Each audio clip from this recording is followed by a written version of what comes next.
Mayor, we're ready when you are. Okay.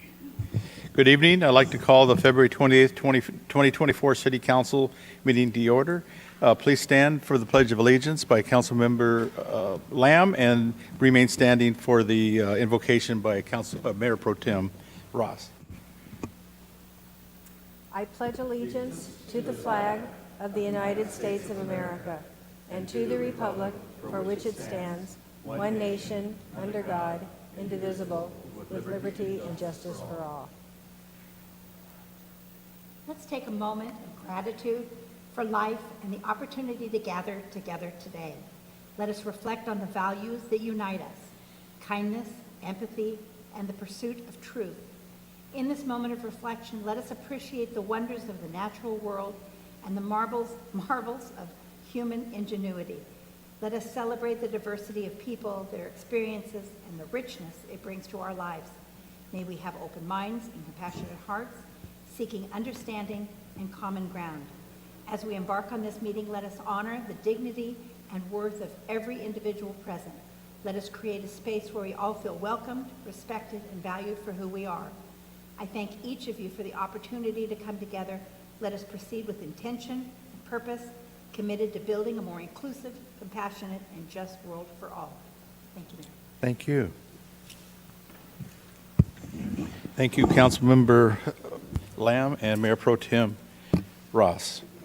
City Clerk, may we have roll call, please? Councilmember Lamb, Here. Councilmember Gutierrez, Here. Councilmember Gregory, Mayor Pro Tem Ross, Mayor Carnevale, Present. and let the record show Councilmember Gregory is absent today. Thank you. City Manager, are there any changes to the agenda? I have no changes, Mayor. Okay, thank you, sir. City Clerk, will you please read the statement of participation? Are there any members in the public that wish to provide public comment at this time? Mayor, we do have a couple. I'll read the statement first, and then I'll call on them. Public comment is the opportunity for members of the public to comment on items that are within the City Council's jurisdiction, but not on the agenda. Because of restrictions contained in California law, the City Council may not discuss or act on any item not on the agenda, but may briefly respond to statements made or ask a question for clarification. The mayor may also request a brief response from staff to questions raised during public comment or request that a matter be agendized for a future meeting. Public comment will be limited to 3 minutes. If you are a member of the public and you wish to address the City Council, please complete a request to speak form available at the entrance and submit it to the City Clerk. You will be called upon at the appropriate time. If you have any materials or items to present to the members of the City Council, please do not approach them. All materials shall be presented to the City Clerk for distribution. Mayor, our first speaker will be Sergio Espercuelta.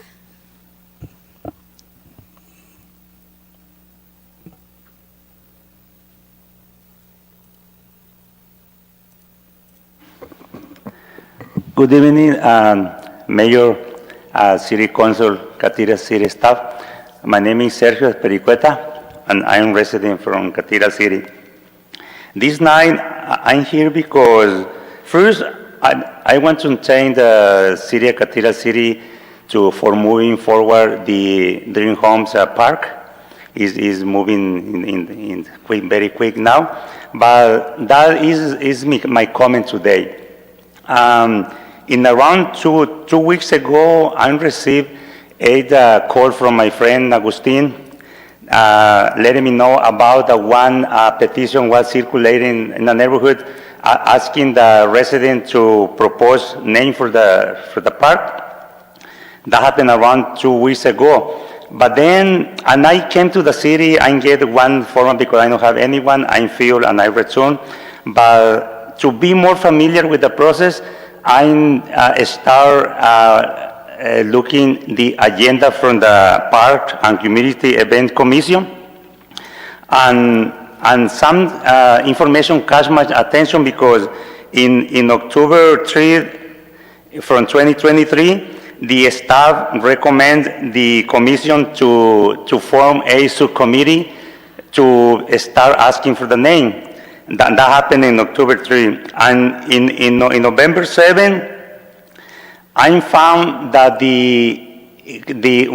two members of the commission that was part of the subcommittee proposed name for the committee.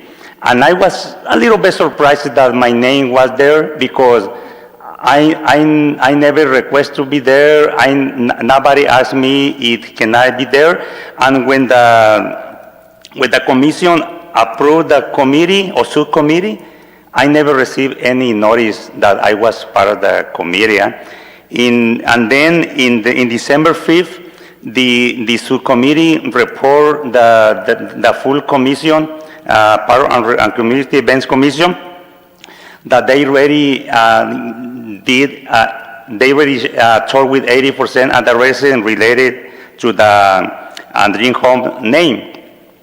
And tonight, I'm asking the city council to, all the staff, to remove my name for that committee and also to remove any record in the minutes from where my name is there, because when I decide to participate, I'm happy to use my time, but in the last month, I have been very busy with different subcommittee, commission, with the school district, and that was the reason that I don't decide to participate in this committee. But at the same time, I don't understand why my name is in that subcommittee. And please, I'm asking to fix that one. You know, my only participation that I did it like 2 weeks ago is to propose one my own name, and it's it. But I don't have any relation with the subcommittee.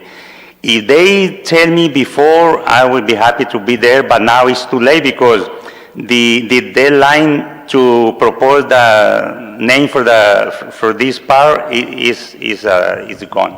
Okay. Yeah. I think we understand you, Sergio, and Charlie, can you look into that? Yeah, we'll take care of that for you. Yeah, and I'm sorry for that. I'm seeing that to put any person in any committee, it exists protocols, you know, to be there. Maybe in the future I can be in another committee, but not this Okay. time. Okay. Thank you, Sergio. Thank you. City Clerk? Mayor, I have no other requests to speak, but if you're a member of the public and you wish to speak on items. Oh, sir, please state your name for the record. Good afternoon. My name is Jesus Gonzalez. I'm a police officer with the city of Cathedral City. Real quick, I won't take much of your guys' time, but I'm the organizer for the Battle in the Desert. And last year, I had made a plaque for the city council in appreciation for your support. However, I apologize, I got so busy and with the event that I forgot to present it. I'm not sure if you guys were there or not, but I have the plaque here and I brought some leftover shirts. So if you guys don't mind, I would like to present that to the council and take a quick picture with the council if it's possible. Come on down.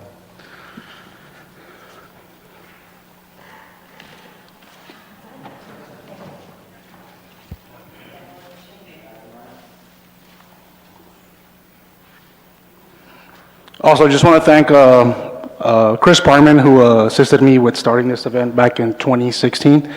And then from there, transition to Ryan Hunt, who's also done a really good job helping me out. Yeah, he's okay. You see, you can get it. And then will you send it to me too? All right, get in here, Nancy, stand over here. Nope, he keeps moving. There's nothing I can do. I'll hold it. There you And go. you two get on either side. All right, I'm going to take the two cameras. Ready? That one, and over here.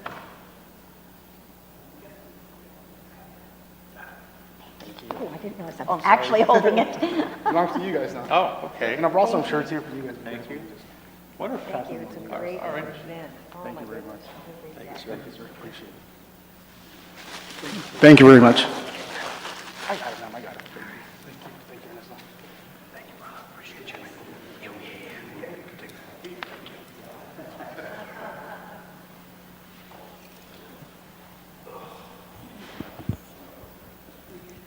Are there any other members of the public that wish to speak? Mayor, we have no other requests to speak. Thank you very much. Will the city clerk please read the consent agenda items? Mayor, we need to go through council reports first. Oh, I'm sorry. I'm trying to knock that out. I believe, thank you very much. All right, I am happy to report, and Mr. Espericueta was talking about the Dream Homes Park, and I just wanted to share that Steve Veriker, who has passed away, but he was our one of our commissioners and the head commissioner at one time for our parks and community events, and his family has reached out to me and the city, and they would like to donate a tree or a bench or something appropriate for the Dream Homes Park. Steve was a long 30-year resident of Cathedral City and lived on Mission, so the Dream Homes Park, and that was his baby, and he was very passionate about helping the students at Agua Caliente Elementary School. So I just wanted to put that out there. And Deanna and the engineering department are already on it. So thank you so much to the Veriker family. And I just wanted to talk a little bit, brag about Cathedral City High School. They had a wonderful band performance. It was at Nick's Bistro, and it was the Evening Rotary that put it on, but it was a fundraiser for the Cathedral City High School because the basic, their uniforms and instruments are expensive. And this was a fundraiser. And not only do those students need all the paraphernalia that goes with being in the band, they are invited everywhere because they are a fabulous band, and if you have not heard them, please take the time to do so and look at their schedule. So thank you to Nick's Bistro, and thank you to Matt Howe for doing such an extraordinary job of conducting those students, and for the Evening Rotary for providing that opportunity for fundraising for them. And Councilman Gutierrez and I had an opportunity to meet along with Charlie and Superintendent Tony Signoret for the Palm Springs Unified School District, and he talked about lots of things, but one of the things he really gave a shout out to the city of Cathedral City because following Tropical Storm Hillary, the roads were impassable, and the public works and engineering and police and fire and everybody did a yeoman's job to ensure that the students those buses were, moving as quickly as possible to get the students to classes. So they thank everybody for that. And also they talked about the enrollment that is continuing to increase after COVID. Who knows what happened to some of the students, and the population, took a little bit of a dive, but now it's building back up. And they also wanted to highlight the good work that's being done at Mount San Jacinto Continuation High School, because it's lots of students, or several students, had moved to Mount San Jacinto High School as a result of, disciplinary actions or truancy, and then lots of other students decided to transfer to that high school because there was a little bit of wiggle room in there, and that particular way that the curriculum is structured and the day is structured was so beneficial to them, and they were able to stay in school. So they're really heartfelt stories about student success. So thank you to Cathedral City High School. If I didn't announce it, and I couldn't remember if I did or not, but the Senior Inspiration Award winner this year is Dick Tack, and he has been instrumental in providing services and all sorts of help to not only the Boys and Girls Club, but Cathedral City Senior Center. And that Senior Inspiration Award luncheon is March 28th. It's at 11:30 at Agua Caliente Rancho Mirage. And I had an opportunity to attend the Mary Nutter Collegiate Softball Tournament, and I have to say Mark Carnevale did a great job throwing out that pitch. It was totally fun, and those girls are amazing. I got to see one game of CSUN, my alma mater, Cal State Northridge, and they beat Rutgers. That's Steve's college, but it was wonderful. And I believe the last match of the day, and I was only able to stay for a little bit, was UCLA and Utah. So it's one of the largest events in our community, and I want to give a shout out to Antonio Beishu, who is our commissioner for our parks and community events, and he was there with a booth that said Cathedral City, and all the folks coming in from all over the United States, he was handing them menus of our local eateries. So, and we got feedback from some of the places, including Tony's Burgers and everything, and they said they just had a great response from the folks and the families at the Mary Nutter. So Yay. The Scrap Gallery, that is our wonderful opportunity that Karen Riley, she is the executive director, and they provide outreach to students throughout the Palm Springs Unified School District on recycling and sustainability. They do fabulous artwork, and she had an open house on Friday, and it was well attended and great fun. I had an opportunity to attend the Find Food Bank breakfast, and it was honoring the guardians and those folks who have contributed significantly to Find Food Bank. Find Food Bank, they have 7 mobile stations right here in Cathedral City. So that is wonderful, and they are a large benefactor for the Cathedral City Senior Center Food Bank that's held every Monday morning. They are expanding what they do for programming. Debbie Espinoza is the executive director of the Find Food Bank, and she has talked about the opportunity to expand their services, and that is to look at the causes of food insecurity. And they have started to provide scholarships and mentoring to young folks. So it was wonderful. And they had a panel discussion, and it was unbelievable, the outreach that Find Food Bank does and the help that they have provided to these families that were representative there that morning. So it was wonderful. Don't forget, we have yoga in the amphitheater. Thank you to our Parks and Community Events Commission again. It's we have the yoga going through the end of March, 8:30 and at 10 a.m., so it was wonderful. And, you know, folks were talking to me afterward. They come from Germany, not necessarily for yoga in the park, but for obviously our gorgeous weather. But they discovered it a year ago, and now they're regulars. And, of course, we have the Taste and Sounds of Cathedral City, and I'll let everybody else talk about that. And then I just want to remind you, I have been such a good wife working with my husband, clearing out our back closet of all this, I think, unnecessary paperwork, because we're having the next shred event. And it's this Saturday at 8 a.m. Our house is, and our garage is now filled with paper bags filled with papers that we don't need anymore, and we can't wait to get it shredded. So if you have a resolution that you're not in love with anymore, like losing 10 pounds, that's me, go to the shredding and do that on Saturday. And I think that's it. Back to you. Thank you very much. Thank you, Mayor. Good evening, everyone. It's nice to be back. Since we last met, I was able to attend the grand opening, or the day of the grand opening, of our new Denny's restaurant that is located at the corner of Landau and Vistachino. I was given a quick tour of the facility of the restaurant. It's a beautiful restaurant. I expect it to be a little bit larger, but it's a good size, but it's very modern. The food was great. The only thing is I had to wait about an hour to get my food, actually to take my order, and the food took a little longer.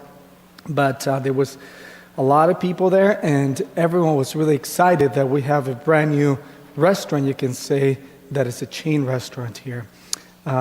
Please go ahead and support them. And also, as Councilmember Lamb mentioned, we met with the Palm Springs Unified School District.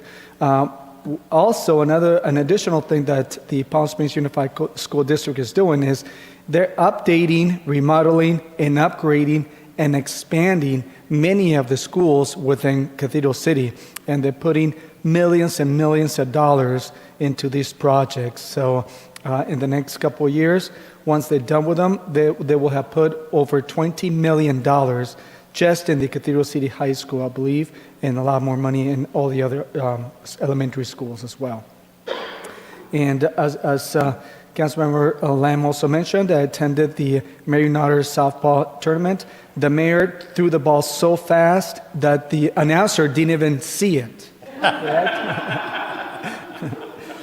At least that's what he said. It was a wonderful event. It's great to see all these college students just do their best out there, and they are absolutely amazing. Can't wait for next year as well. And last night, I also attended the Taste and Sounds of Cathedral City. that event is growing by leaps and bounds, but the most important thing is that the people are truly enjoying the music and they're enjoying the atmosphere. The weather was beautiful, the music was tremendous. I was only going to go there for about 30 minutes or so. I had something planned afterwards, and once we started listening to the music, we just listened to one song and another song and another song. Next thing we know, we stayed there for the entire concert. And the best thing about it is, as we were walking out, I heard a lot of people talking about how great the concert was, and they can't wait to tell their friends. And I also mentioned that the future performers that are going to be playing at the amphitheater are also worth coming to visit. So if you haven't been there, go out there and attend it. It is something that you will definitely enjoy. And there was, I believe we had about 300 people there. It was well attended. So the one that I'm not going to miss is April 2nd is going to be the Dream Boats. They are incredible. So make sure that you schedule that in and attend it. I also met with our city manager and our assistant city manager to go over tonight's agenda and other issues that come up.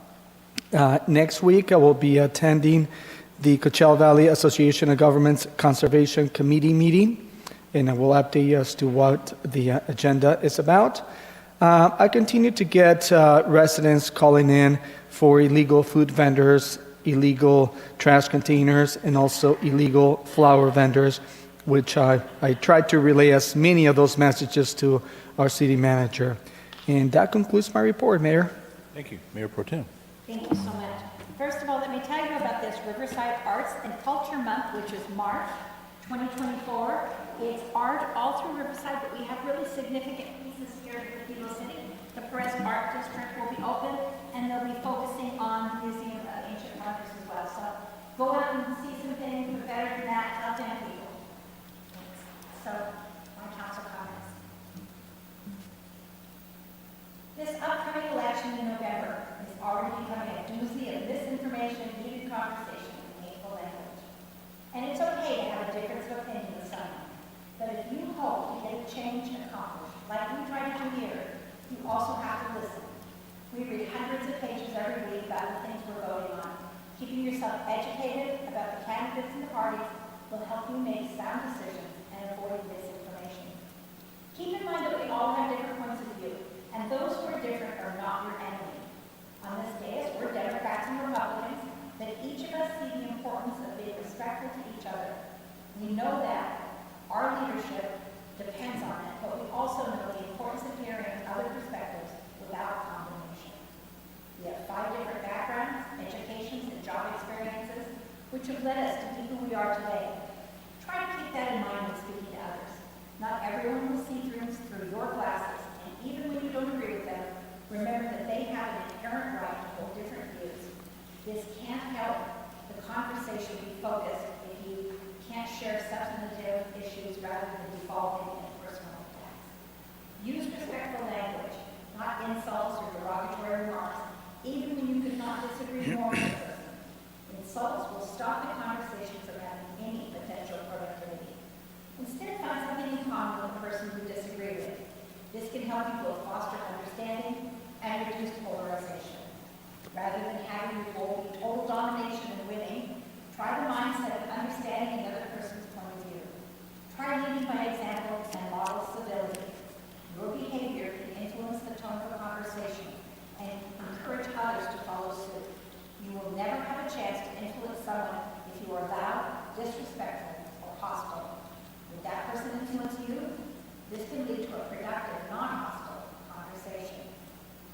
It's okay to take a break when you feel you're not acting in a way you might be proud of. Sometimes it's better to disengage than to continue an escalating conversation.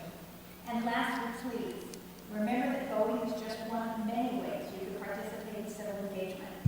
Focus your time and energy on positive change, whether that's national elections, community involvement, or participating in the democratic process way beyond voting. Come to the city council meeting, apply for one of our commissions, apply for a position in Citizens on Patrol, volunteer at the food bank, the library, Boys and Girls Club, a nursing home, or hundreds of other groups that could surely use your help. Regardless about how we feel regarding upcoming elections, we are all in this together. Thank you. Thank you for that, Mayor Pro Tem. Last week, I also attended the new location of Denny's. Councilmember Gutierrez is right. It's kind of small, but it really fits that corner nice. And they did a very good job inside, retro, kind of going back to the diner motif inside. And the owner was a real nice guy. I didn't realize he had 6 of these Denny's all over town, but I got to meet his daughter and staff, and we welcome him here. I also attended another ceremony with council. But I think, we all had a good time, but I was just really proud that all council was there. Charlie was there, and Ryan was there. It's really nice when we all made good presence for the city. The crowds are great. It was just huge. I mean, all weekend. It's such a blessing to have them here. And the organization is just done top notch. Charlie and I attended the CVAG executive meeting last Monday. I was really impressed. Supervisor Perez spoke about the homeless committee and all the good works that they've been doing over the years. I'm glad that I was a part of it over the many years. And now Councilman Gregory's on it, and they're doing some really great work with the homeless. And he really had some nice things to say about what's going on. And I was just proud of our police department and how we've handled the unhoused here in Cathedral City. So it was really good to hear that from Supervisor Perez. I passed on a phone number to Stone James about a gentleman. This is kind of exciting. We're looking to put a rolling rink here in town. I mean, this is why we have Stone here. He takes the lead and he goes with it and makes it happen. I also attended the Cathedral City Evening Rotary Band, jazz band, and it just wasn't a function. It was a show. I wasn't involved in setting it up, but the Cathedral City Evening Rotary did a fabulous job. And it was really inexpensive to get in. It was a nice turnout, but I got to tell you, that jazz band was phenomenal. They did a really great job, and I think Sunshine, was it about $4,000 total they got for the band, two and two, something like that. So the Cathedral City Evening Rotary is really working hard with the high school there. I had a couple calls about some new progress in town about parking. Charlie and Ann got me on the right road how to answer that. And then I attended the chamber event at the Cathedral City Casino, and it was phenomenal. It was about the Hillary, what do you call them? The people that were just helping out, all the volunteers. It was really a good turnout, and they did a fabulous job there. I didn't realize how many people contributed to that part of town here in Cathedral City, but there had to be 100 different type of businesses that were helping out. And let's see, I'll be attending the JPA special meeting Thursday at noon, and then the COD State of the College event at Toyota this coming tomorrow. And then we have the Rainbow Crossing, I believe, is that Saturday, Charlie? Rainbow Crossing. If everybody wants to come down and do some painting, come on down. And that's all I have, and thank you for listening. Will the city clerk please read the consent agenda, please? Yes, Mayor. Item 3A is to waive full reading of ordinances on the agenda. Items 3B is the minutes approval for February 14th, 2024. Items 3C is to accept a gift in the amount of $50,000 from Grizzly Entertainment for a drone light show at Cathedral City LGBT Days.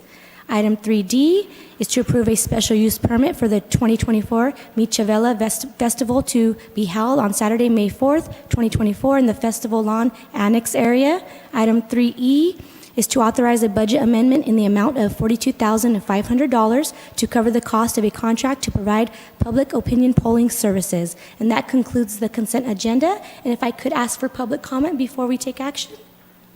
I did not receive any requests to speak forums, but if you're a member that would like to comment on the consent agenda, please raise your hand. And I see none. Council, any comments? No.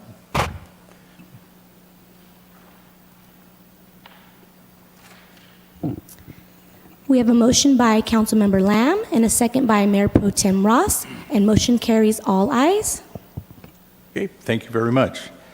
5, item A, CFD, formation, election, and ordinance public hearing. This is the time and place for the public hearing for the proposed formation of the Improvement Area Number 20 of the City of Cathedral City, Community Facilities District Number 2006-1, Law Enforcement, Fire, Paramedic, Park Maintenance, and General Maintenance Services. The public hearing is hereby officially opened. At this time, we will first have presentations by staff about the district. After that, we will receive comments and questions and any oral protests from the interested persons. When all comments have been received, the public hearing will be closed. Notice of the public hearing has been published in accordance with the Melrose Community Facilities Act of 1982, and proof of such publication is on file in the city clerk's office. May we have staff presentation, please? Good evening, Mayor, Mayor Pro Tem, council members, staff. So tonight I'll be presenting to you a brief presentation regarding the Community Facility District formed in 2006. The idea originated from a goal planning session in January 2005. Throughout the year of 2006, we went through the process of initiating the fiscal impact report that was approved by council in September of 2006. The Community Facility District was established in October with our first annexation of Improvement Area 1 in December. To date, we've had 17 improvement areas annexed into the district, and tonight we'll be discussing the Rio Vista Village condos, which will be the 18th improvement zone. Last month, on January 10th, we had the first step in this three-step process where we covered the petition and waiver of the property owner to establish the improvement zone, the resolution of intention by the city, the rate and method of appointment, and then we established and published the boundary map with the county. Tonight here we're covering the second step where we have the resolution of formation and establishment of validity of prior proceedings, the resolution calling for a special election, the canvassing of the results for that special election, and then the introduction and first reading of the ordinance authorizing a special tax. In April, on the 10th of April, we will have the third and final step with the second reading of the ordinance and the notice of special tax lien.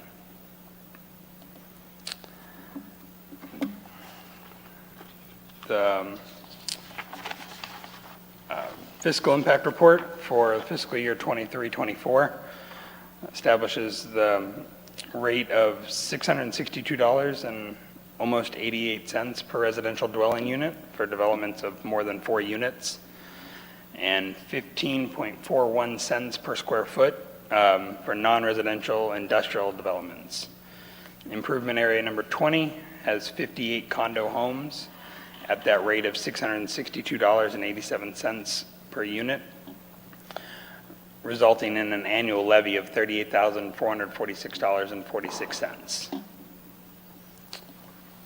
And this is a picture of the recorded boundary map. The parcel is outlined there in the black lines. Any questions? I do have a question there. Now, does this levy have a sunset period? It's 30 years. 30 years, okay. Yes. And if some of the property owners wish to pay it off early, do they have that option of paying it off early? Yes, they could pay it off in advance in whole if they chose to do so. And they will just call a phone number and they will be able to provide them with a balance at that particular time? Yes, they could contact the finance department and we could work that out with them and get that resolved. Thank you. You're That's welcome. it. Anything else?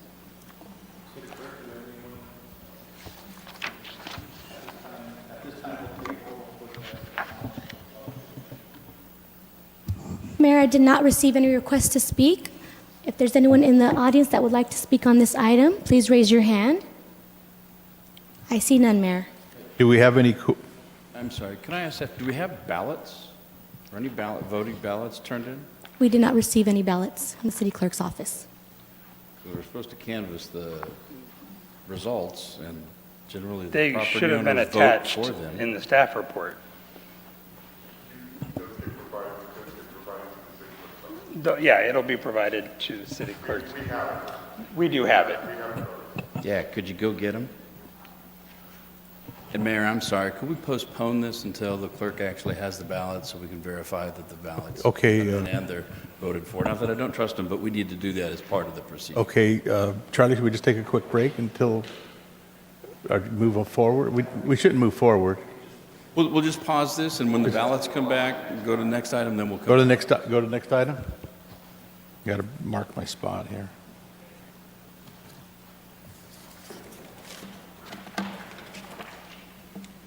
Okay, legislative actions, Veterans 22K Walk Special Use Permit.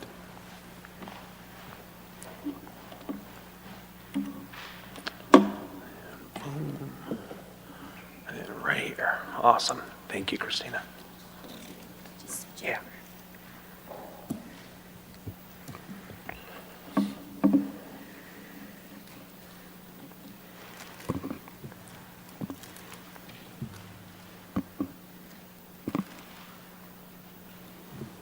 Did I skip?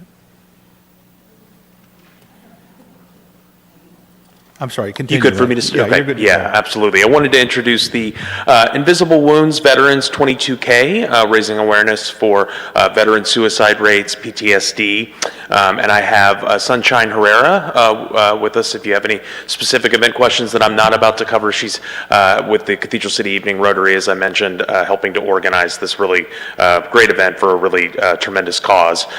So if I miss something, like I said, she'll be available. But we wanted to go through an event that's proposed for Dennis Keats Soccer Park. So the Evening Rotary is submitting a request for the approval of a special use permit for a 22K walk to raise awareness, as I mentioned, for veteran suicide rates and PTSD on Saturday, April 13th, 2024. I want to make sure I read this correct. They're partnering with Mission 22 on this initiative, which is on average, that 22 number on average represents 22 veterans every day who succumb to self-harm caused by PTSD, depression, and other preventable forms of devastation. So just to give you a little bit of a sense of the magnitude of the problem that they're working to address and raise more awareness for. So the latest report, as you can see from the Department of Veterans Affairs, shows that 6,392 veterans died by suicide in 2021. That's the latest available data. After accounting for updates to last year's reported data, it was determined that that was about 114 more veteran deaths by suicide than in 2020.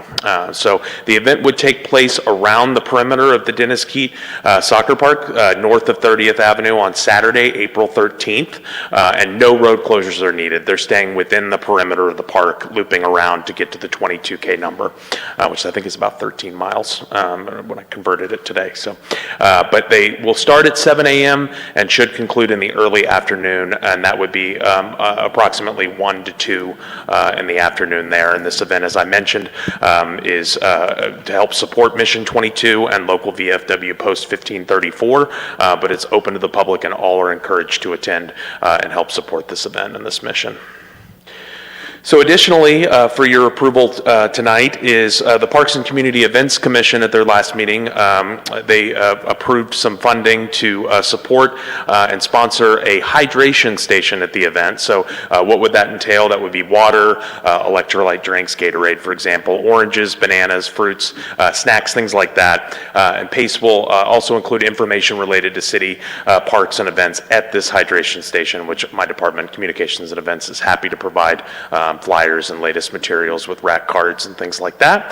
The $500 requested is from the PACE Small Events budget, well within their means. I think you could see the balance on the staff report there. And event organizers will work with the American Youth Soccer Organization, AYSO, which also has activities booked at the Dennis Keats Soccer Park during the spring months to avoid any obstructions or conflicts. I know Deanna Pressgrove has already been in contact with them, as have I, to celebrate a tournament that they brought here, which was a big deal a few weeks ago, but also to be able to make sure that they have any concerns alleviated related to that if this is approved by you all as a council in April.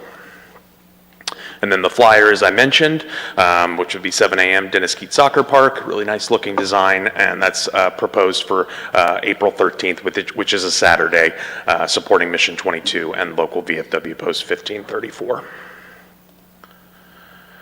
So with that, the staff recommendation is to approve the special use permit for the Cathedral City Evening Rotary's 2024 Veterans 22K Walk on Saturday, April 13th at Dennis Keats Soccer Park, and to also approve the Pace Hydration Station funding request of $500 from the small events budget that Pace oversees. And with that, either I or Sunshine will be happy to answer any Council, any questions. questions? Yes, Mayor, I have a question, or a couple of questions. Sure. Now, how are the 22 K or kilometers will be completed? There's going to be between 100 to 200 participants. Are they going to do 2 laps and then other people will pick up? How is that completed? So people will get donations per lap, and so it's however they want to sign up for it. They can get straight donations for the 22K, or they can just get donations per lap. We also are going to have 5 groups, so like the Evening Rotary and then the VFWs are all getting together, which each VFW at a time is going to support a flag at $100, and there's 22 flags that they're going to walk with each VFW's number on them. So that's just the beginning. The Evening Rotary's thought process is we could probably make this bigger to where it's an event, kind of like the cycling thing that Palm Springs does, so we can bring other cities to get involved in this also, because suicide within veteran organizations is a big deal, and so is PTSD. Again, that's the invisible wounds that people come back with. Well, thank you. Those are all the questions. Thank you. Mayor Pro Tem? So I think you answered my question, but I just need some clarity. People are going to, like, when I was a kid, we did walkathons and we'd get sponsors and they'd give you so many cents, per lap or a mile. It was like 3 cents, I swear. I did it 100 years ago. Hopefully it'll be more than that now. But is that similar to what you're doing? That is correct. And so do the people already have those forms in hand and they're out collecting money now? Or So the forms will be coming soon, and yes, they'll have about a month to start collecting those, because if you give them too soon, then people just forget about them. Right, and then they have to go back afterwards to collect, because they won't know how far they walked, right? That's correct. Okay, and then they'll get that money to you how? Either check, or we have Venmo, like right on the application, like people can just go in and take a picture of it and pay that way. How nice is that?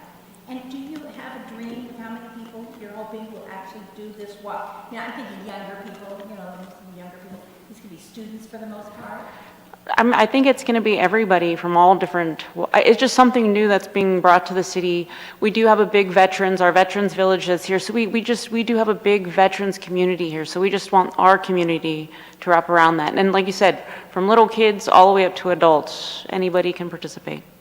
Well, I greatly appreciate that. As you know, I'm married to a veteran who served in our era, so I have 22 years actually, so I appreciate what you're doing for the veterans, and although I sometimes threaten to kill my husband, I don't really mean it, and I hope he never does. Thank you so much. Thank you, Thank you. Mayor Pro Tem.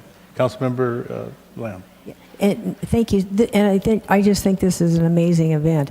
So because it's a new event, what are the places that it's going to be communicated? I'm always trying to figure out how everybody knows everything. So right now, we are working with the VFW, Okay.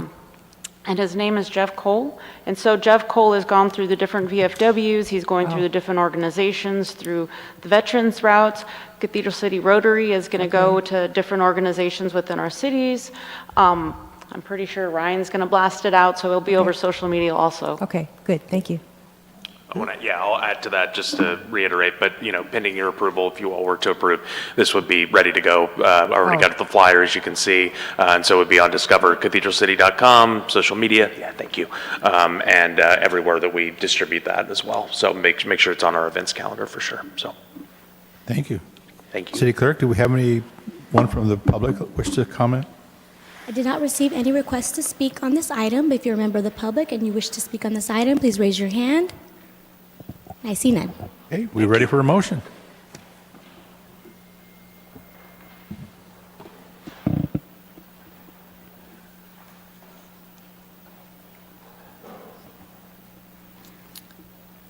We have a motion by Councilmember Lamb and a second by Councilmember Gutierrez. Motion carries all ayes. Okay, thank you.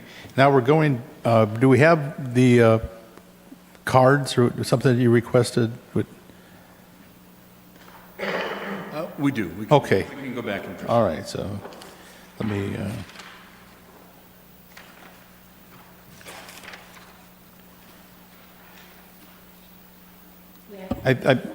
I believe I am, at this time, we'll take oral protests of the, or comments by the public.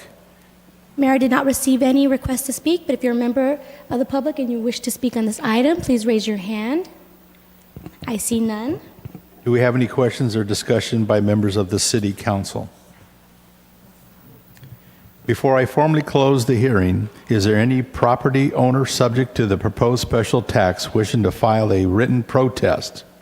If so, they must be filed with the city clerk at this time.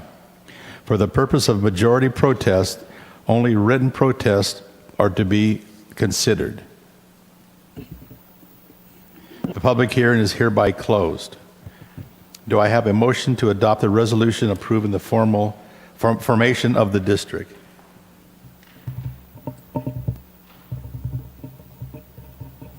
I'm looking for it. There we go.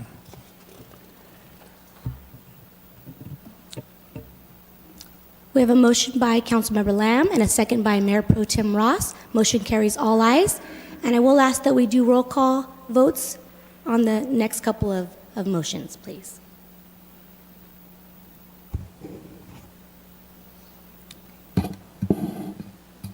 At this time, I hereby direct the city clerk to tabulate the ballot of announced 2/3 of the votes cast upon the question of levying the tax are in favor of, excuse me, let me be correct on this question, of levying the tax are in favor of levying that tax. Mayor, let's first have a motion to adopt the resolution calling a special election. I'm sorry. Do I have a motion to adopt the resolution calling a special election? Second. We have a motion by Mayor Pro Tem Ross and a second by Councilmember Gutierrez. Roll call. Councilmember Lamb? Yes. Councilmember Gutierrez? Yes. Mayor Pro Tem Ross? Yes.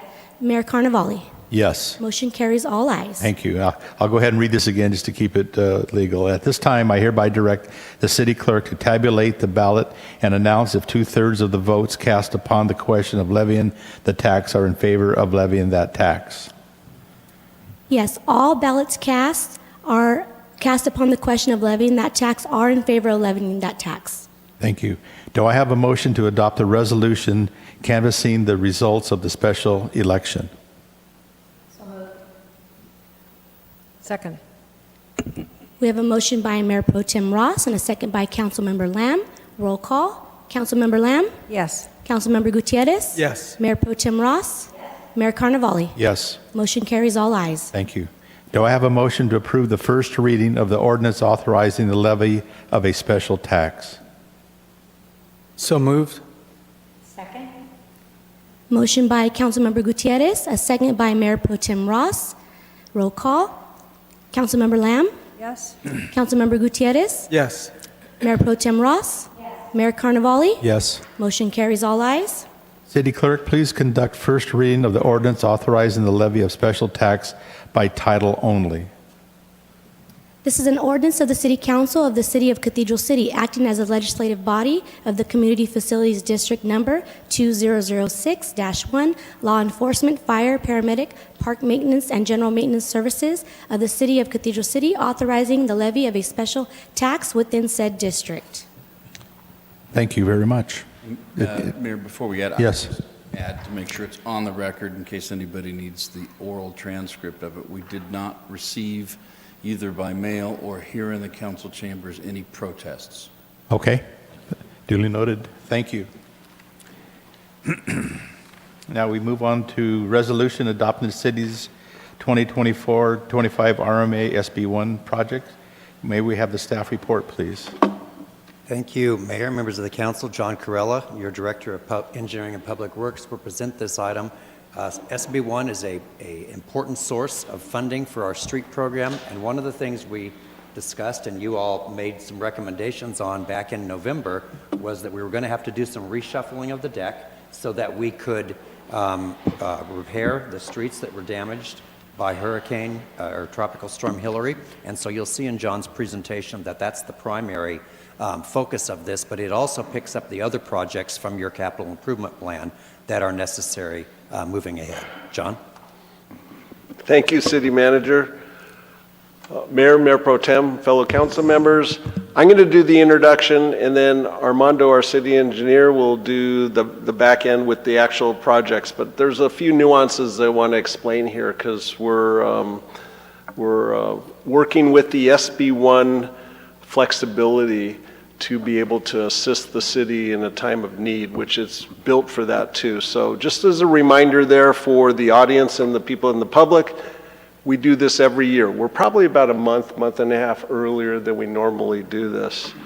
So Senate Bill 1 is the Road Repair and Accountability Act, RMRA. We refer to either that or SB1. City receives approximately $900,000 per year from the SB1, the Senate bill. The funds are generated from an excise tax on gas and vehicle license fees.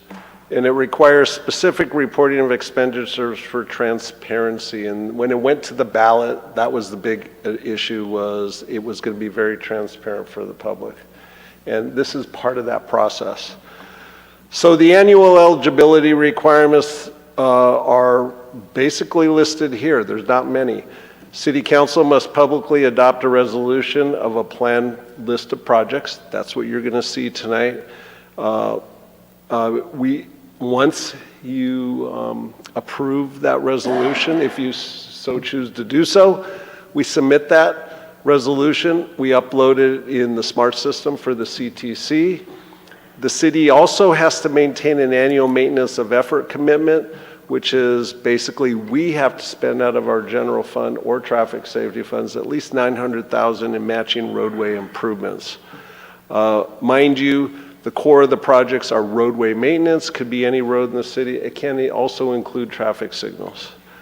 What we also are required to do, which we started from the initiation of this project in 2017, or this bill, is maintain an internally segregated fund for accounting purposes. And so our finance director, the director of financial services, they set that up back in 2017, so those funds are segregated. And we also have to report on status of expenditures of projects, and that happens before December 1st every year. So there's really only 2 times that we report to the CTC on this.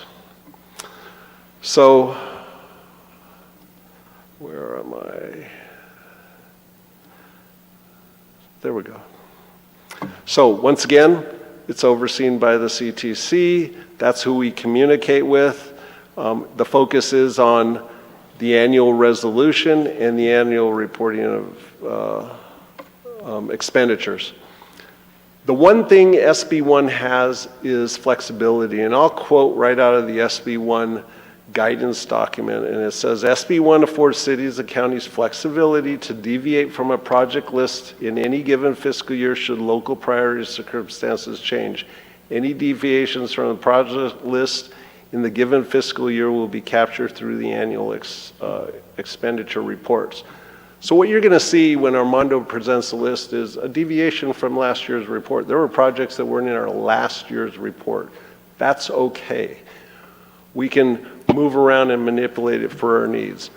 Per the state highway code, it also refers to the project list shall not limit the flexibility of an eligible city, which we are, to fund projects in accordance to local needs priorities so long as the projects are consistent with subdivision B of section 2030. 2030 is referring to the SB1 bill that was passed.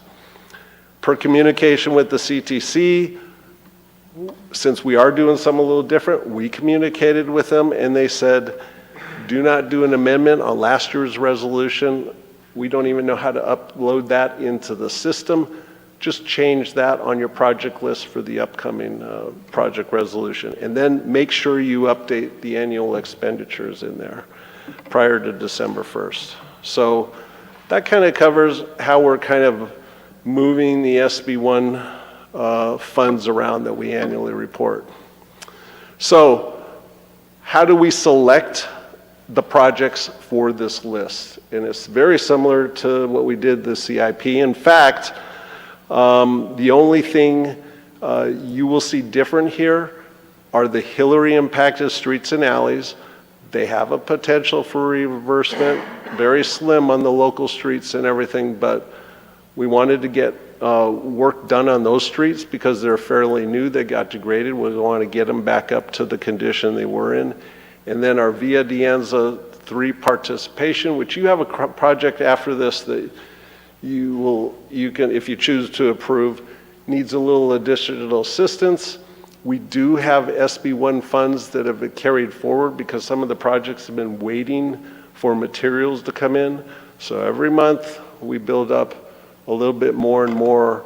And so shrewdly, we're going to use some of those, we're proposing to use some of those funds to assist in that project that came in a little over, which is kind of the norm these days. We're trying to catch up with that. So all the projects other than what I just said were in your CIP. You've approved them for the forward years, the 5-year program, the CIP program.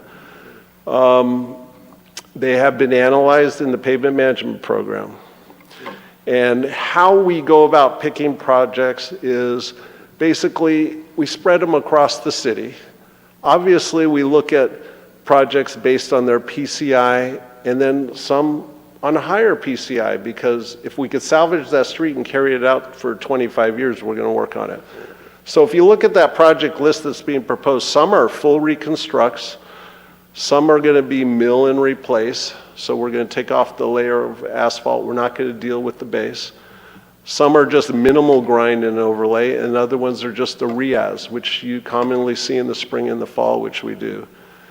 Overall, it's not just based on the lowest PCI, and as we've described before, sometimes when you have the lowest PCI, that's a full reconstruct.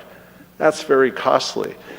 And so what we do is, on this list, we will delay some of those to accumulate more funds in the SB1 program bank account so that we can do those projects. And then, once again, like I said, we're trying to save streets for extended life. And then, once again, and I got to hand it to Armando, he was very good with his staff and team to use the available funds to put this puzzle together, because we'll always end up with, we got this project, this project, this project, then we got a project that's like 400 or 300,000. Well, you can't do a full reconstruct project. So you take a street that you can say, all right, this one needs some maintenance or heavier maintenance so that we can keep extending its life. So that's the method to our madness. It's really a challenge to get those puzzle pieces every time we do a budget cycle, and we did this as a result of what came in for, or what happened because of Hillary. So with that, I'm going to let Armando do the rest of the presentation, and he can answer any questions on any. Go right ahead, please. So this is just, I don't know. This is an I don't know question. When you talk about money you get from gas and from licensing, is that so many pennies per dollar, or does it go up in value as gasoline gets more expensive? I just got my car licensing thing, it's $760 or something. So do you get more and more every year because gas and licensing goes up? On the SB1, it's an excise tax, so it's 12 cents, as I recall. 12 cents on every dollar. And how long has it been at that price? Or every gallon, 12 cents Right. on every gallon, So how long has it been at that price? Since 2017, when it was enacted. And the proportion on the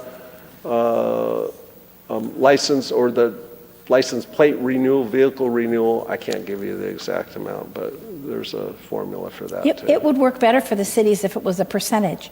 I mean, as the prices went up, they'd still get the same at the state and at the pump. It's just we'd get a little more because prices go up, right? Right, and they're dealing with volume. So when gas prices are cheaper, technically, we actually will get more because more gas is pumped, so. That's a crazy government proposal right there. All right. There you go. Thank you.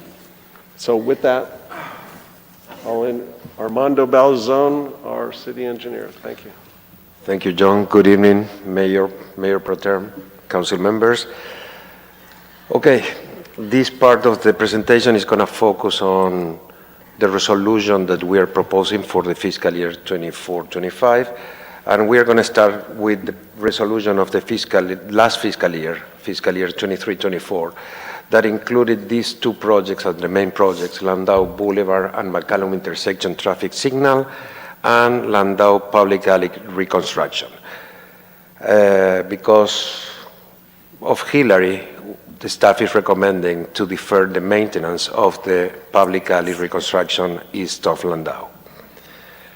So you're going to see these are the additional projects for reconstruction and rehabilitation. I will ask you to take a look at reconstruction projects and then rehabilitation projects. You're going to see the difference in cost for the first 5 projects there, and what is the difference in cost because reconstruction and rehabilitation. So we have Horizon Road, Los Gatos Road, Panorama Road, an east-west public alley and a north-south public alley in the Panorama neighborhood area. And for rehabilitation, we have Vista Chino, Avenida La Vista, and Adelina Road. So going to the resolution that we are proposing to be adopted tonight. The first project number 1, will be Landau Boulevard and McCallum Way intersection traffic signal. This project have just started construction, was awarded in June of last year, almost July of last year. Have just started construction this week due to the delay in traffic signal equipment. So we estimate that this project is going to be completed by June of this year. The construction cost is the funding, SB1 funding is $1.2 million, and I think the construction is almost $1 million. So we have a 20% contingency, 15% contingency included in this construction bid number. The second project that we have is Horizon Road. It's a reconstruction project. It's going to be, the limits are from Vista Chino to Panorama Road. The estimated cost is $430,000, and it will be funded with SB1 funds. You can see, I put in the slide the PCIs, pre-storm and post-storm, so you can see how deteriorated was that street due to the storm event. The next project will be Los Gatos Road reconstruction project. Also, the limits will be Fortuna Road to Day Palm Drive.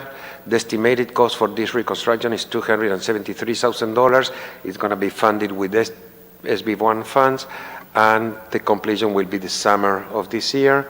Again, the low PCI pre-storm was 36, and that road went to a PCI of 21. So it's full reconstruction that is needed in that road. Next project, Panorama Excuse me, Road.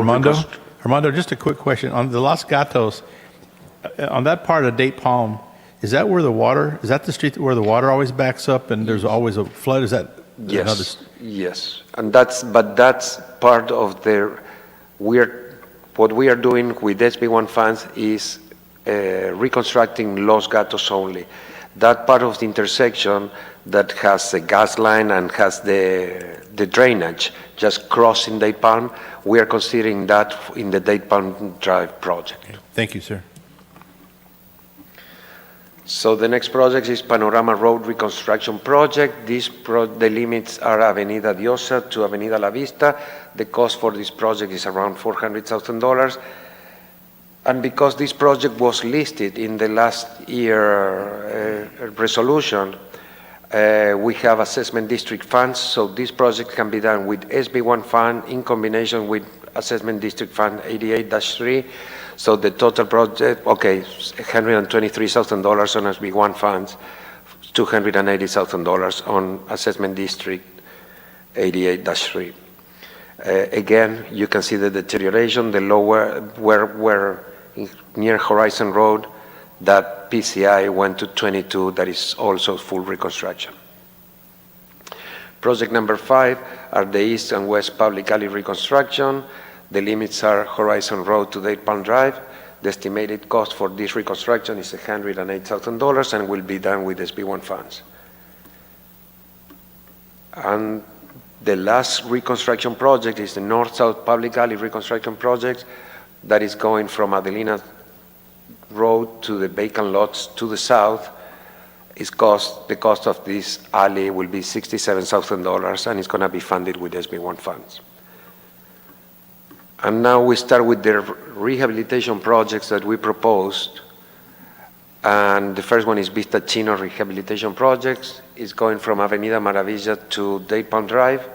The estimated cost to rehabilitate Vista Chino is $170,000, and it will be funded with SB1 funds. So you can see a lower PCI number in that picture compared with the other ones that were reconstruction.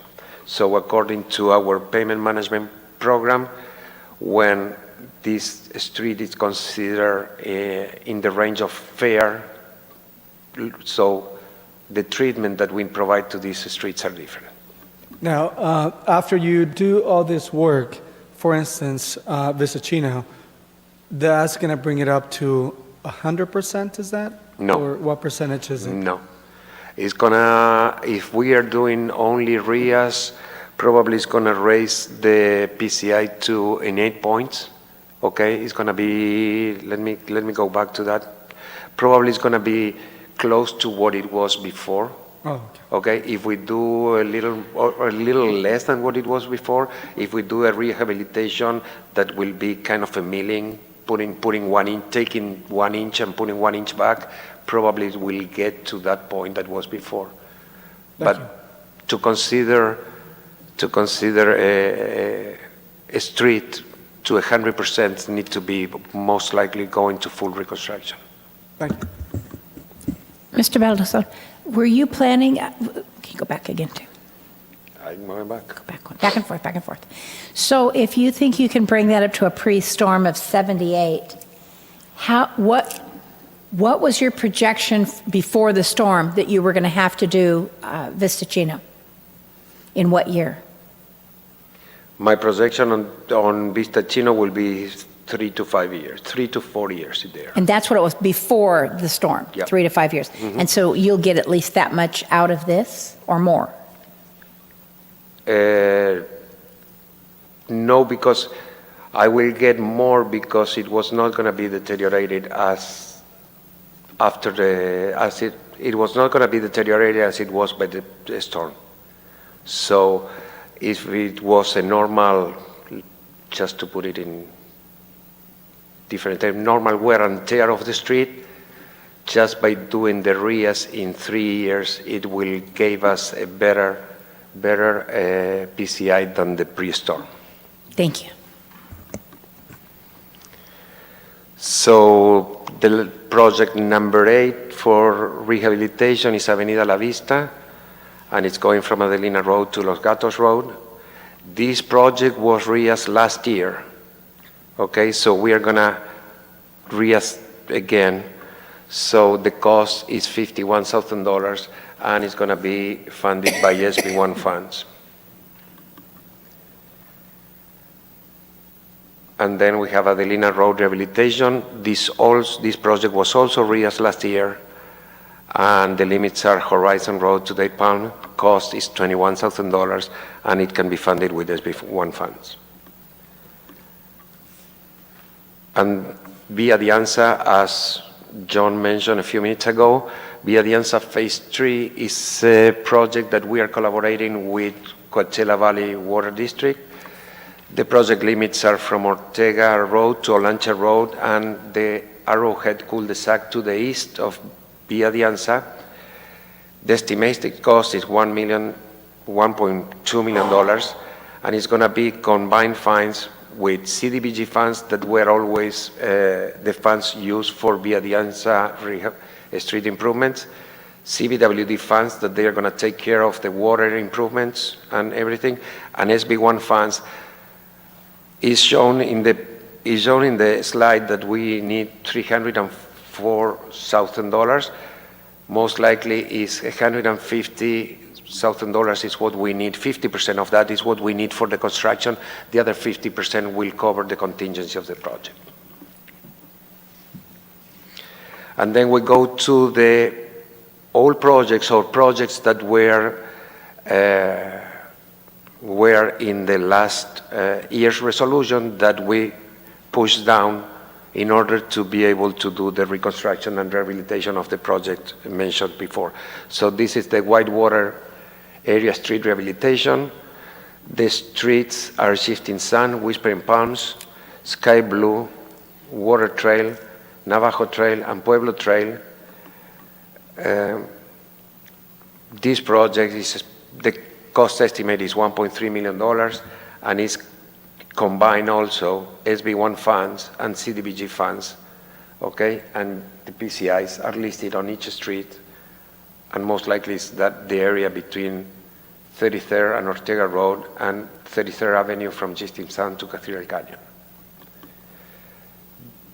The next projects are Avenida El Mundo and Avenida El Pueblo. They are in the area surrounding from Baristo, Vega, Landau, and Avenida Los Niños.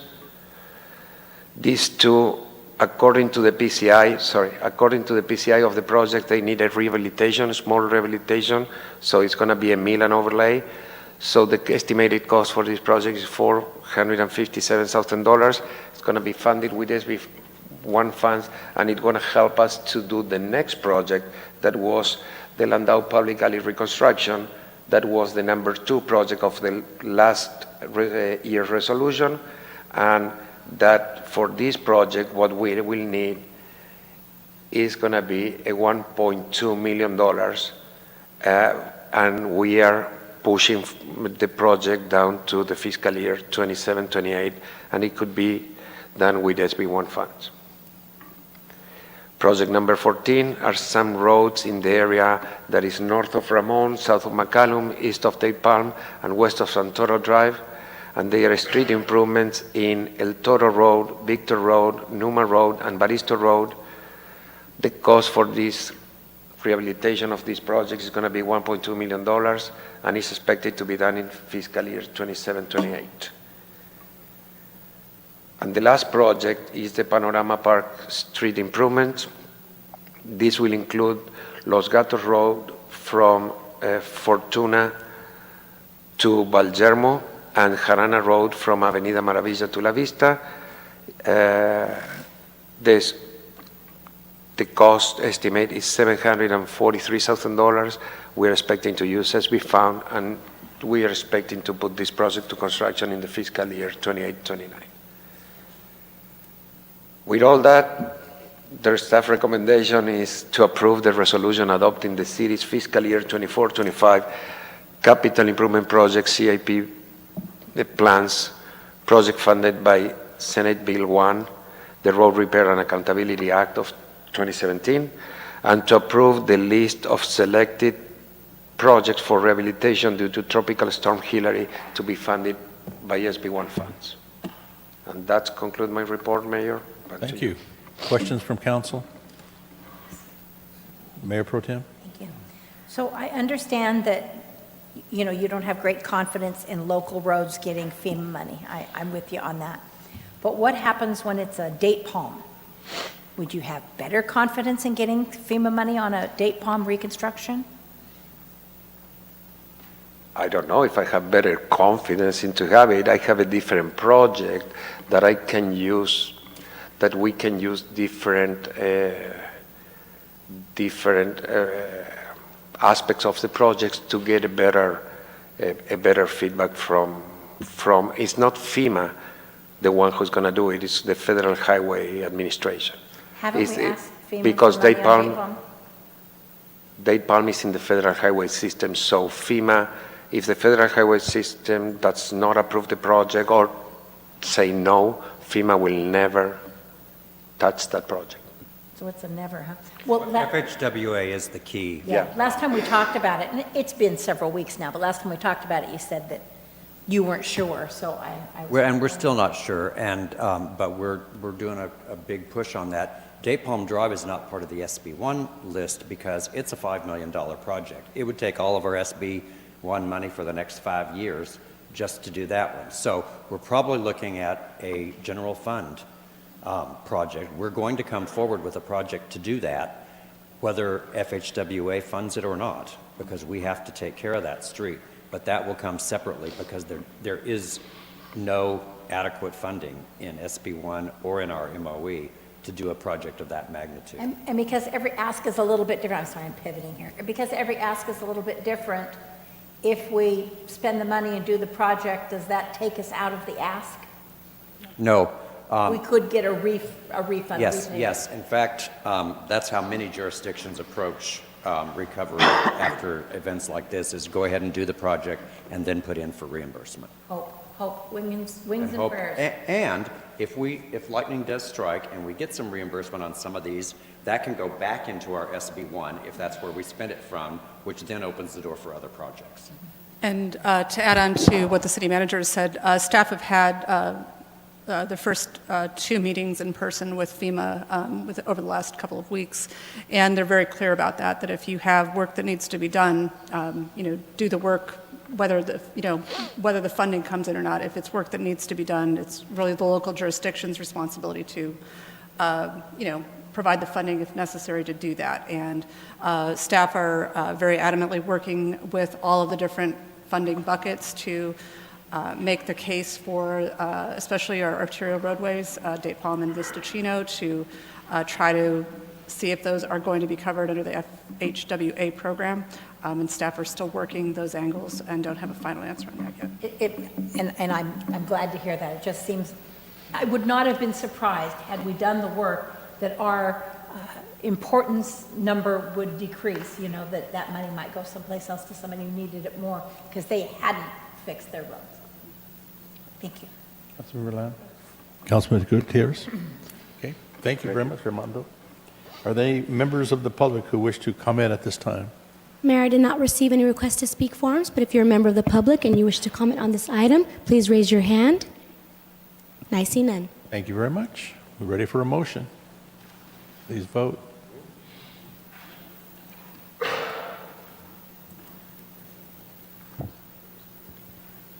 have a motion by Councilmember Gutierrez and a second by Councilmember Lamb. Motion carries all ayes.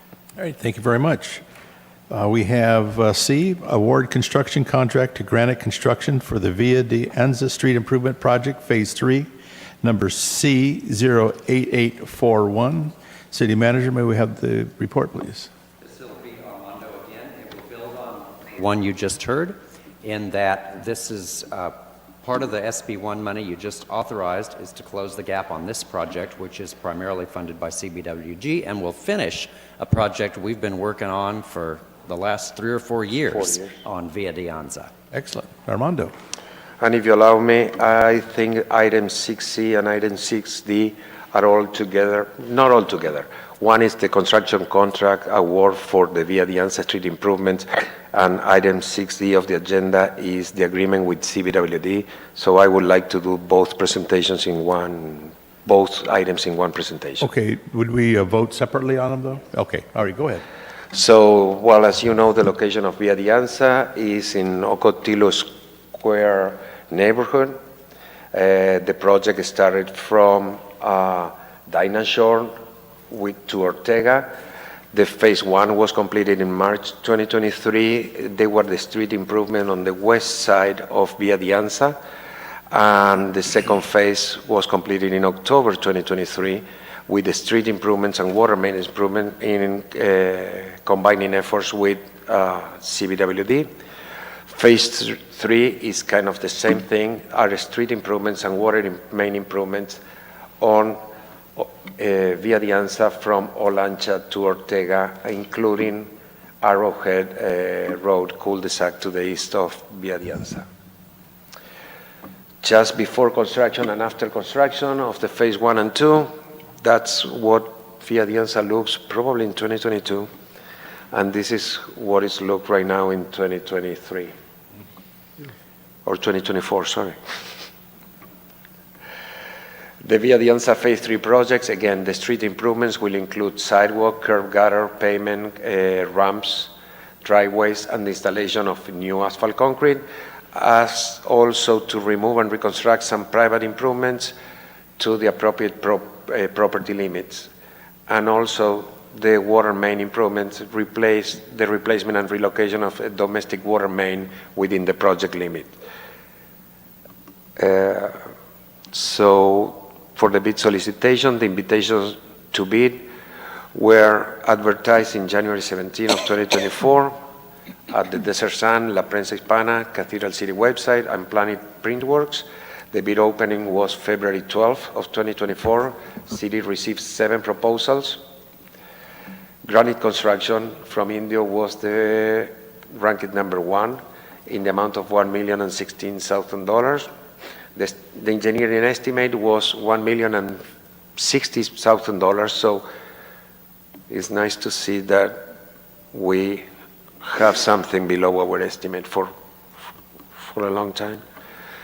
So in the project construction cost, the bid summary cost, the street improvement cost will reach $581,000, and the water main replacement are $435,000. And CBWD will be paying for that amount of money. The bid contract amount is for $116,000, and the staff is requesting a 15% contingency in the amount of $152,000 for unforeseen costs during construction, giving us a total of $1,168,000. The project description of the project funding will be CDBG in the amount of $430,000, street improvement from SB1 in the amount of $151,000, water main improvements, CBWD, with $435,000, and the 15% contingency from SB1 in $152,000. So item 6D, the reimbursement agreement with CBWD, with Coachella Valley Water District. Before you go on, can I just ask you a question? Why are we adding a contingency to CVWD's portion? We are adding because we get reimbursed for that thing. We pay in advance for the project, we get reimbursed. And they want us to have a contingency just like we have. They've asked for that. Thank Correct.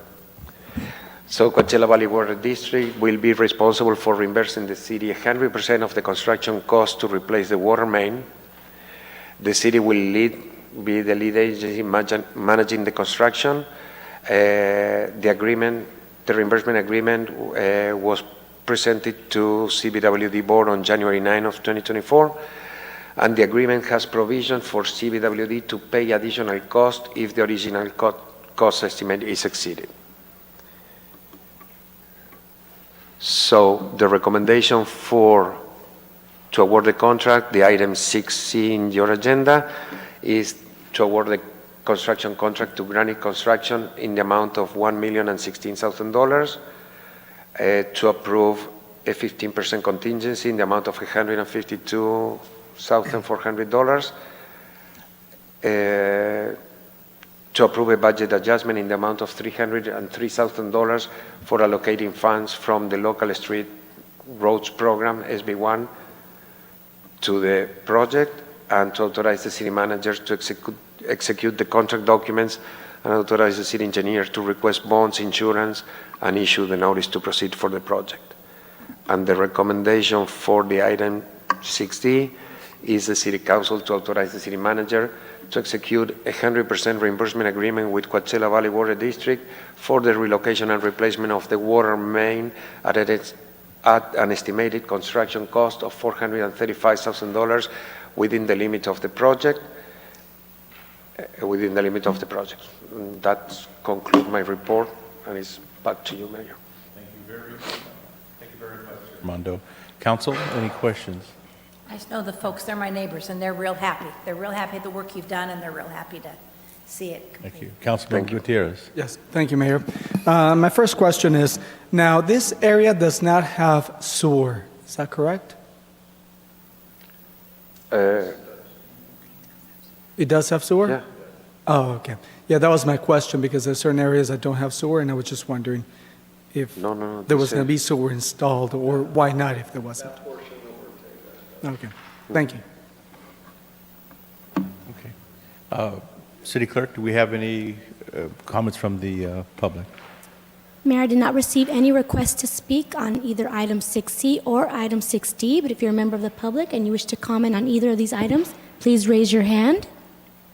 And I see none, Mayor, so we can begin with item 6C. Okay. When you're ready. Thank you very much. Is there a motion for 6C?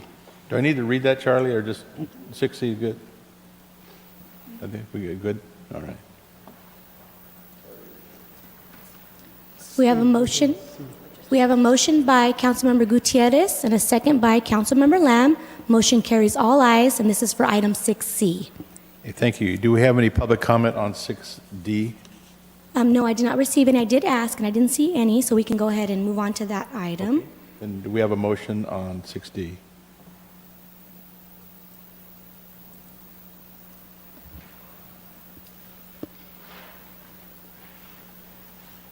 Okay, looks like we have a motion by Councilmember Gutierrez and a second by Mayor Pro Tem Ross, and the motion carries all ayes.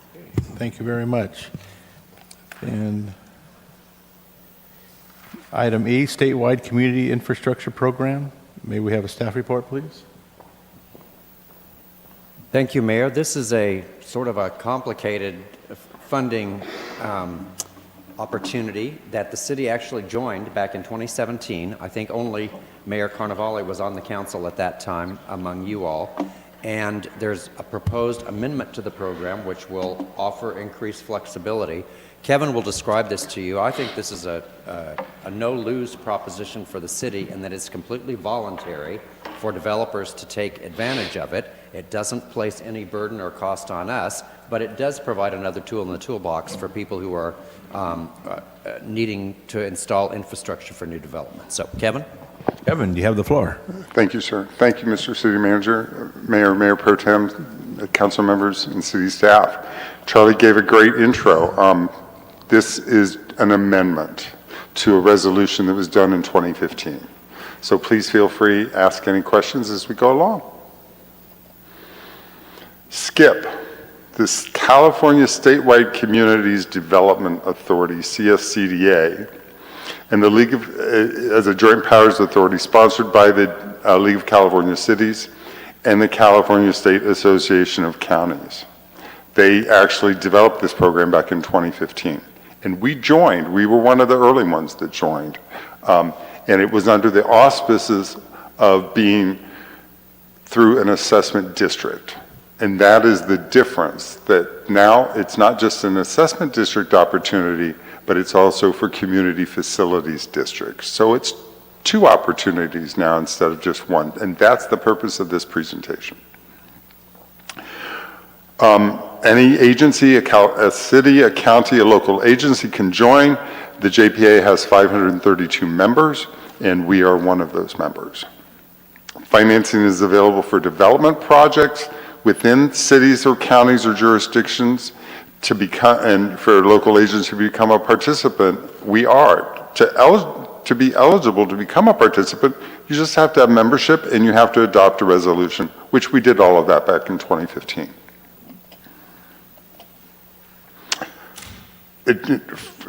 As we said, it entails the submission of an application by the property owner who would become the applicant in order to be able to participate in this program.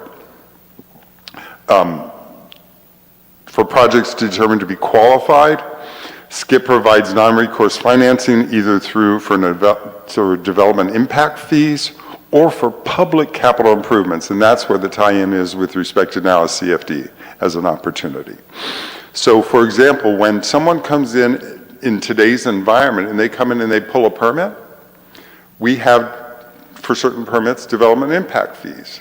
So this would be the opportunity for a developer that if they're going to pursue financing through CSCDA tied to the SCIP program, they would be able to pay for all of those development impact fees if they so choose, tied to the permits at once.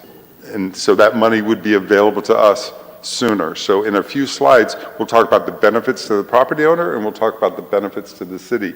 And I've already given you a heads up of one of the benefits to the city. The money will be available to us much sooner. So it allows property owners and participating cities to finance those DIFs or those development impact fees, and they would be payable by the property owners upon entitlement, the pulling of those building permits. It's now been expanded to include public capital improvements, hence the CFD, and that's why we're coming to you tonight to amend the resolution. If a property owner chooses to participate, whether it's selected public capital improvements or development impact fees owed to the city, they would be financed by taxable or non-tax exempt bonds that would be issued. And the glory of this, these are bonds that are not issued through us. For example, when we've had assessment districts in the past, and we have 11 assessment districts on the books, we have our community facilities district for infrastructure, not what Patrick talked about earlier tonight for services, but for infrastructure. And if you remember under the old RDA, all those tax allocation bonds that were issued, those are all opportunities where we have to participate and spend a lot of time on those bond issuance and bond fundings. In this opportunity, no skin off our back, because we are not actually going to be spending the time. And that's the win that the city manager, one of the wins that the city manager talked about earlier. So CSCDA will impose a special assessment or special tax. So think of your property tax bill with respect to when you look at that tax bill. The first line is the ad valorem tax, the 1%. This would be another line on the property tax bill that the property owner will see and they will pay for. And these can be up to 30-year assessments. So with respect to the impact fees, the property owner at that time as the developer will pay the impact fees at the time of permit issuance. They'll be reimbursed from SCIP bond proceeds when the SCIP bonds are issued. We're required to pay the fees over the SCIP at bond issuance unless it's spent on public improvements. So those fees that will be funded directly from the proceeds of the SCIP bonds, the SCIP will hold those bond proceeds until we do a project and want to pull those fees in, like on a reimbursement basis. In both cases, the fees are subject to requisition by the city at any time to make the authorized fee expenditures. The nice thing is by holding the investment until the money is spent, that investment, based on it being out there, we would be the benefactors of being able to have investment earnings on those investments. So based on when those bonds are issued and those investments, if that money sits there and it does appreciate, we would have that opportunity, we would garner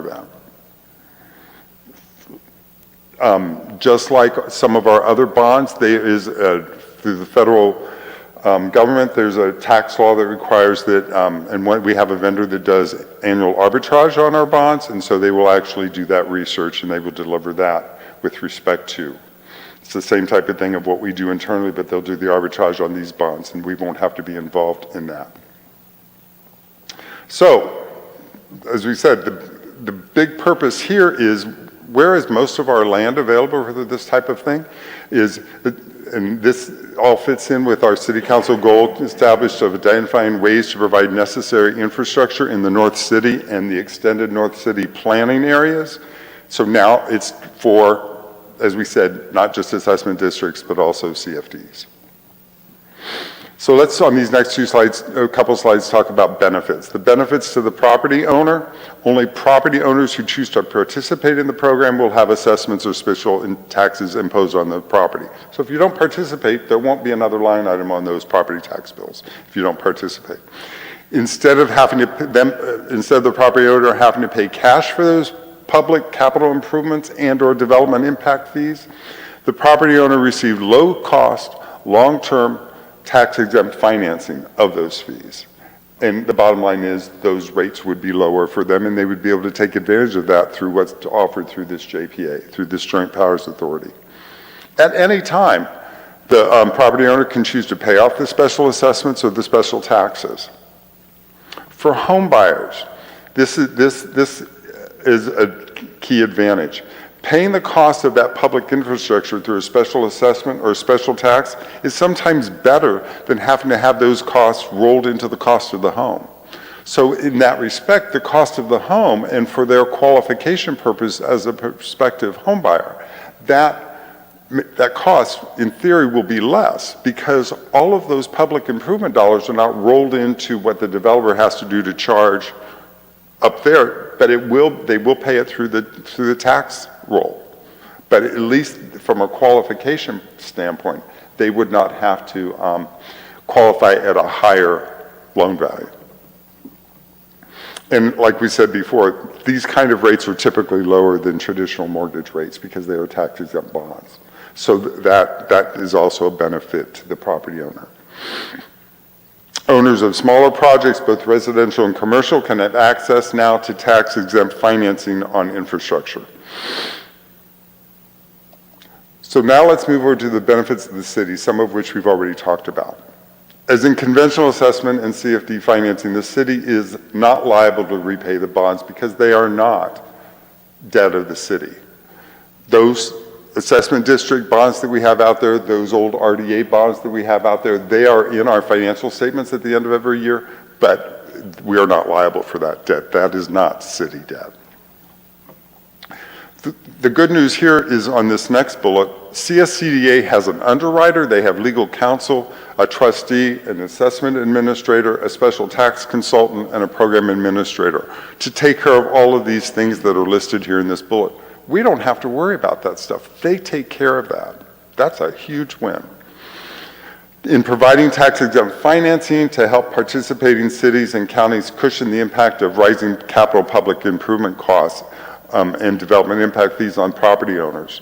Many developers rely on assessment district and/or CFD financing through the SCIP in making that decision to purchase the land, thereby improving our competitive advantage. So the thought process with those developers is, and out there in the marketplace in our valley, by us participating as a city and agency in the SCIP program, it does improve our competitive advantage in the marketplace. The availability of the financing will encourage developers to pull permits and pay fees in larger blocks. Today, like for example, when a developer is out there and they're in an area, they might come in ones and twos and threes and pull permits for homes as they get someone to sign on the bottom line. In this respect, the anticipation would be that those permits will get pulled in larger blocks through this JPA. That way we will have more immediate access. One thing to keep in mind with respect to that immediate access that I did not address, and I apologize, in the staff report, but I did want to articulate for you all, is that these funds sitting there, we will be put into a position that we will react quicker than maybe we have in the past because there's a 3-year time frame to be able to use those dollars. Under our traditional AB 1600 reporting on our development impact fees that we have provided to you on an annual basis when we do that report every fall and the DVBA comes in and they agree or disagree or whatever, but tied to that, that's a 5-year that we have to do. With this, it is a 3-year. So this will push us to do those kinds of public infrastructure or capital improvement projects of our own that are financed through DIFs quicker. It will put us in that position. In summary, the bottom line is what we talked about 10 or 15 minutes ago at the start of this presentation. It's the same as what it's been. The difference is now we have 2 options, not just the assessment district, but we also have the option for being able to have developers form a CFD. And as an FYI, we have 2 different developers that are looking to tie back to this program. Number one, the Ascena 52 project that you have heard of with respect to those 2 tranches of land that are part of the Ascena community over at our western neighbor next door in Palm Springs, but there are 2 tranches of land within our city limits. And then also up north in the west and northern portion of all of that wonderful dirt up there on the other side of Rio Vista North, the northern neighborhood, Rio Vista Village, we have a developer that is looking to be able to utilize the SCIP program for that as well. So there's 2 immediate projects on the horizon that we potentially utilize this funding mechanism. And I just had a question. I mean, this was complex for me when I was reading through it to figure it all. So I was all with it until the paragraph that says for home buyers on packet page 175. It says for home buyers paying for the cost of public, and that didn't seem like a home buyer unless it's passed down through the developer. Is that bingo? It starts with the developer. I didn't get that sentence. Yes, it starts with the developer, and then as the transition to who the new property owner is. So bingo, council member. Okay, I just want to get how it works. So this will be available for both residential and commercial development or industrial. It's primarily a residential type of opportunity. Andy, have you ever heard of commercial utilizing this? I haven't either. This is a residential program. I'll double check because we have two contacts tied to the group that's 5 different vendors. When I talked about underwriter and all that, I'll double check, but I'm almost positive, sir, that it is just for residential. Okay, thank you. Thank you. Council? City Clerk, do we have any public comment? Mayor, I did not receive any request to speak forms, but if you're a member of the public and you wish to comment on this item, please raise your hand. And I see none. Ready for a motion?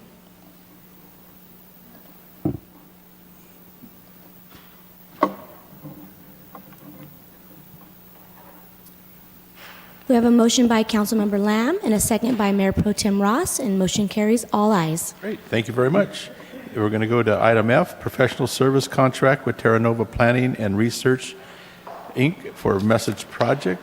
May we have staff report, Mr. City Manager? Thank you, Mayor, members of the council. This is an item that will supplement our staff capacity to do some general plan, specific plan, environmental studies and things like that in the extended plan area. And it also includes a reimbursement agreement with the developer. And Andy Firestein, our Development Services Director, will present this. Welcome, Andy. Good evening, Mayor, members of the City Council. Thank you, Charlie, for the introduction. So this item tonight is relatively straightforward. Staff has been in discussion with the property owners in the North City Extended Specific Plan area. It's the 590-acre area shown on this slide, and there is some prospective development interest in that property. Tonight, we're not here to talk about the land use, but more so we're talking about the process and how we get there. This is a complicated project. Right now, this is anticipated plan for mixed-use development. It also intersects with our general plan and our housing element. And as we look at the potential applications that will be needed in order to consider changes to the vision for that area, we're looking at possible amendments to the zoning code, amendments to the general plan. At the same time, we also need to consider what this impacts in our housing element. Terra Nova Planning and Research is a firm that we worked closely with in the development of the general plan and the housing element. And the recommendation before the council tonight is to enter into a contract with Terra Nova Planning and Research, essentially to perform the environmental planning work for this prospective project. So they would be preparing that EIR, they would be preparing the subsequent analysis, understanding that they have that command, they have that knowledge, having worked on our general plan, having worked on our housing element, and having them in a lead role for this project makes absolute sense. Coupled with that, we also have a reimbursement agreement so that the developers of the North City Extended Specific Plan would be paying for that work performed by Terra Nova Planning and Research. The reimbursement agreement has a security deposit where we would have $50,000 on hand in the event that the developer did not pay the bill that was produced by Terra Nova Planning and Research. There are protections in place to ensure that those invoices get paid in a timely manner, and if not, the work stops, and we have that security deposit to maintain the city to keep us whole. So that's essentially the structure of this. So we are anticipating that we will see some applications for development within the North City Extended Specific Plan. We are recommending that we use Terra Nova Planning and Research to perform the environmental work for that with the bullet points shown on the slide, and the developer will be reimbursing for that work. So staff's recommendation is to approve the contract with Terra Nova Planning and Research, and also to authorize the execution of that reimbursement agreement. And with that, I'll close out the staff presentation. Council, any questions? I do have a question. How long will it take to complete this research? So realistically, we're talking about 12 to 18 months before we'll be back before the Planning Commission and City Council, and that's dependent on a lot of variables. This is a very significant project. A lot of work is required as they're preparing the applications, as we're going through that review process. So this won't be back before the Planning Commission or the City Council anytime soon. Thank you. But it's planted that seed. That's exciting. Council? City Clerk, do we have anyone from the public who would like to comment? Mayor, I did not receive any request to speak forms, but if you're a member of the public and you wish to comment on this item, please raise your hand. And I see none. Okay, thank you very much. Do we have a motion?